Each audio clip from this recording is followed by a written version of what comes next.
ஜீவவசனம் கூறுவோம், சகோதரரே சேர்ந்தே எக்காலம் ஊதுவோம். கர்த்தருடைய நாமம் உயர்த்தப்படுவதாக. கிறிஸ்துவுக்குள் அன்பானவர்களே, இந்த நாளிலும் ஜீவ வார்த்தை ஒன்றை கேட்போம். கலாத்தியருக்கு எழுதின நிருபம் 5வது அதிகாரம் 25, 26 சொல்லுகிறது, நாம் ஆவியினாலே பிழைத்திருந்தால் ஆவிக்கேற்றபடி நடக்கவும் கடவோம். வீண் புகழ்ச்சியை விரும்பாமலும், ஒருவரையொருவர் கோபமூட்டாமலும், ஒருவர் மேல் ஒருவர் பொறாமை கொள்ளாமலும் இருக்க கடவோம். வேதவசனம் மிக தெளிவாய் நமக்கு சொல்லுகிறது.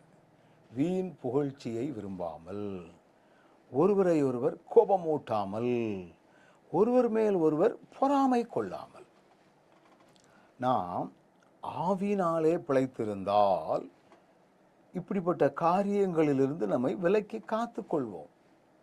ஆவியானவரால் ஆவிக்கேற்றபடி நடக்கின்றவர்களாய் நாம் காணப்பட்டால் வீண் புகழ்ச்சியை விரும்ப மாட்டோம். நம்ம உயர்வா பேசுறத நம்ம விரும்ப மாட்டோம். சகல மகிமையும் கர்த்தருக்கு உரியது.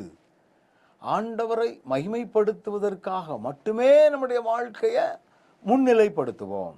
அவர் சொல்கிறார், ஒருவரை ஒருவர் கோபமூட்டாமலும், ஒருவர் மேல் ஒருவர் பொறாமை கொள்ளாமலும். இதெல்லாம் ஆவிக்கேற்றபடி நடக்கிற மக்களுக்கு பொறாமை என்பது வராது.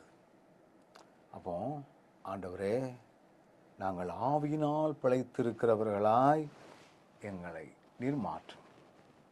நாங்கள் வாழ்வது, எழுந்திருப்பது, ஓடுவது, படுத்திருப்பது எல்லாம் உம்முடைய அனுக்கிரகம். எங்களுடைய டயட் கண்ட்ரோலோ, எங்களுடைய நடைப்பயிற்சியோ, நாங்கள் உண்கிற மருந்துகளோ அல்ல. நீர்தான் எங்களை நடத்துகிறீர். ஆவியானவர் நம்மை நடத்துகிறார். வழி இதுவே, வழி இதுவே என்று சொல்லி ஆண்டவரே நம்மை வழி நடத்துகிறார். இப்படி வழி நடத்துகிற ஆண்டவர் நமக்கு இருக்கிறார்.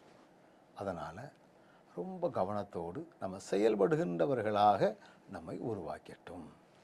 நல்ல ஆண்டவரே, நாங்கள் ஆவிக்கேற்றபடி நடக்க, ஆவியினாலே பிழைக்க எங்களுக்கு அனுக்கிரகம் பாராட்டும்.